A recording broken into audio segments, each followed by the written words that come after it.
Namaste yogis, my name is Vivek Rawat and I welcome you all on the behalf of Bali Yoga School to this online yoga teacher training course.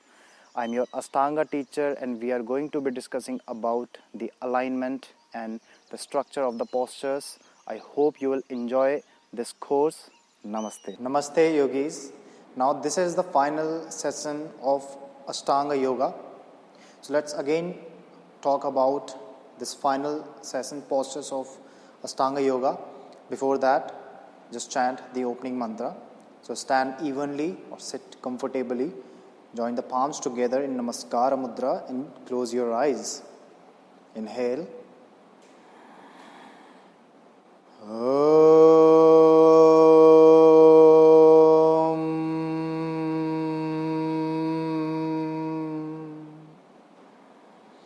Vande Gurunam Charanaravindeya Sandarsita Swatma Sukha Babode Nisreyase Janglika Yamare Samsara Hala Hala Mohashantaye Abahu Purushakaram Sankhchakra Siddharinam Sahasrasir Samsvetam Pranamamim Patanjalim.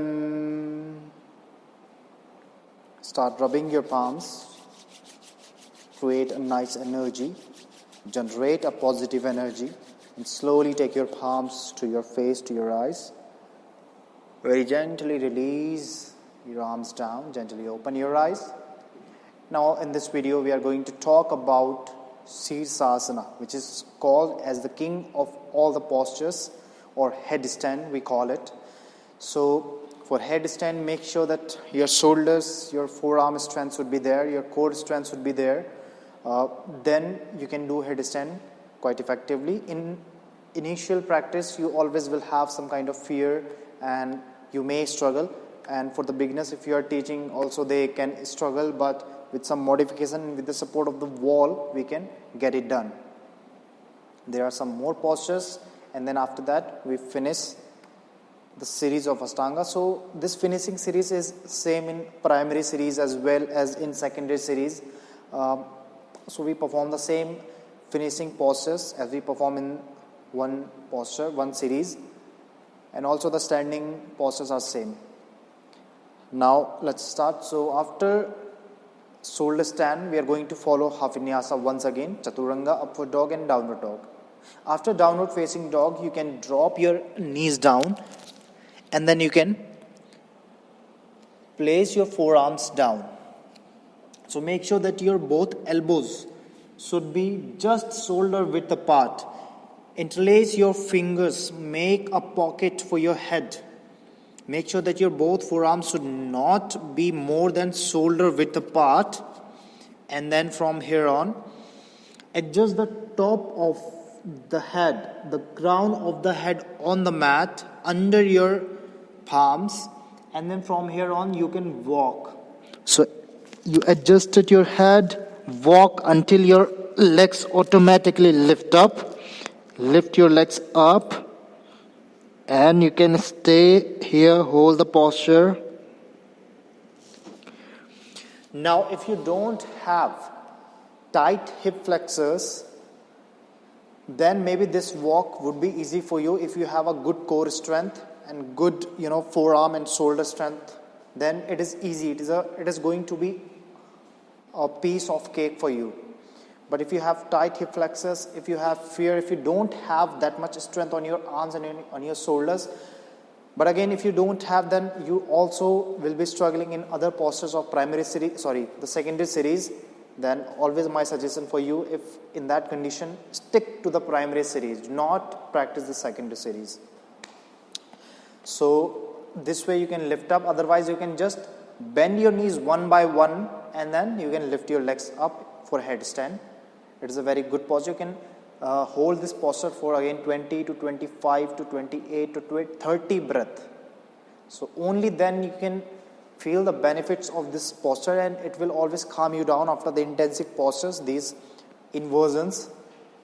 So after following like 20 to 25 breath after spending here, One thing I would like to tell you that make sure that you're not dropping your shoulders down. Whenever your shoulders are loose, always you tend to put a lot of weight on your head. Your head should not be bearing more than like 15 to 20% of your body weight. The more body weight is held through your forearm and through your shoulders. And keep your core engaged, keep your front thigh engaged, keep your feet, keep your toes pointed. If you cannot balance here, it will provide you some balance. Otherwise, keep it as you do in Samasthiti, neutral. Okay. Now, after spending 25 to 30 breath here, you need to come into Urdhva Dandasana, upward staff pose. So for that, you need again a very massive, your core strength as well, your flexor strength, and strong legs. You need strong shoulders, strong forearms. Only then you can perform it for 8 to 9 breaths. Otherwise, you can come down and rest in child pose. So how you are going to hold in Urdhva Dandasana? Just like this. Lift it up. As you exhale, shift your hips back and drop your legs down so that they are parallel to the ground. Then again, lift your legs up as you inhale and exhale one by one. You can drop your legs down and you can rest in child pose. Fist 1 over 1 and dropping the head down and be there for 5 to 7 breaths. Let your blood circulation be normal first. Then after that, when you feel normal, when you have normalized yourself, then you can follow again half vinyasa. Jump back chaturanga, upward dog, downward dog. After downward dog, again jump forward, come into Dandasana. From Dandasana, you need to make your lotus legs.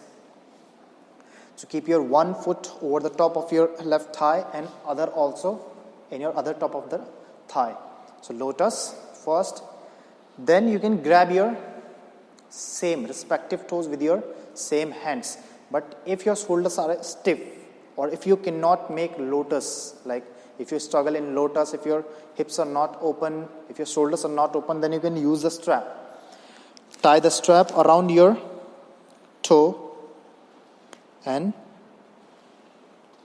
second end of the strap around your other toe, and you can grab it through your different arms, and then in that way you can pull the toes back and then cross your both arms behind your back, and as you exhale, so this is called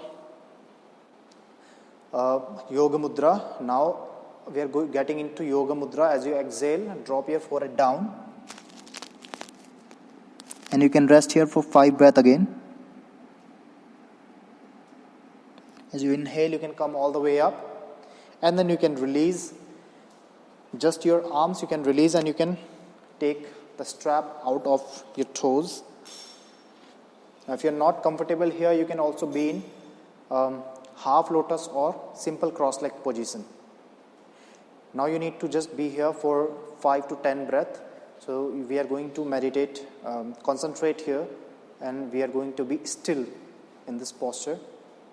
We can activate Chin Mudra by joining our tip of the fingers, rest of the fingers straight, keeping our back of the palm on our knees. And we can be here, be silent, keeping your spine straight.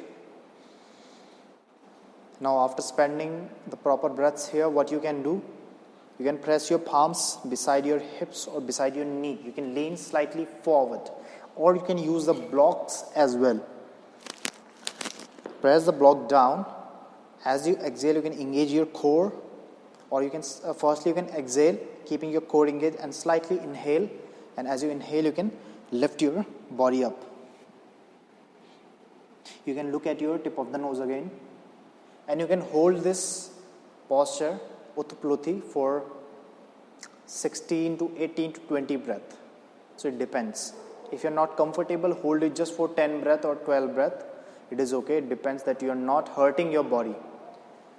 Now after this, if you can, when you have lifted yourself, if you can jump back, then jump back and open your legs back into Chaturanga Dandasana. Otherwise, just drop your hips down, open your legs, and then after this you can follow the full vinyasa. You can follow the full vinyasa, and then we can do some kind of lateral bendings or sitting twist, like just for 3 to 5 breaths each side, so that we are providing the neutral structure to our spine because of a lot of intensive and kind of complicated postures, and we have we may have made our spine a bit misaligned. So it is time to just, you can extend your spine, you can twist, you can lateral bends, and then you can lie down in Savasana. And in Savasana you can at least rest for 10 to 15 minutes. 15 minutes you can rest and just focus on your breath, keeping your palms turning up, and do not keep any body part engaged. Keep your feet separated, legs externally rotated, and relax there. Now after that you can finish the secondary series. So that's it about the entire secondary series. I hope you have learned it. I hope you have found it useful. Now keep on practicing. Only practice can make you better. Since in Ashtanga it is said that it is only 1% theory, 99% practice. So you have to keep focused towards your practice, and only firstly when you have mastered over the primary series, only move to the secondary series then. Otherwise just stick to the previous variation of previous series if you are struggling there. Now similarly, if you have mastered this secondary series properly, if you are doing it without any exhaustion, without any kind of pain on your joints, freely, every variations you have tried it, proper jumping back, proper vinyasas, proper breathing, proper drishtis, then you can move towards the advanced series of Ashtanga, advanced A series. And when you move in that way, you feel, like the next series, the next postures are very easy. Otherwise, when you directly jump into advanced, from primary to advanced, lot of injuries can occur, lot of misalignment to your body. So it is not a good idea. So I hope that you have found it quite fruitful. Let's close the session with a chanting of closing mantra and Om. Join your palms. Inhale. Om.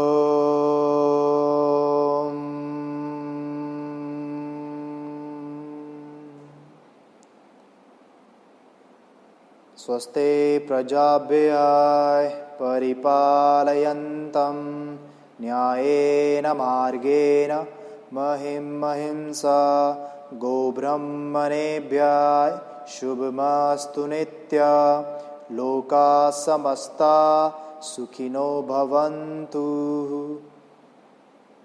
Rub your palms. Take your palms on your eyes. Slowly take your palms down, gently open your eyes. Namaste.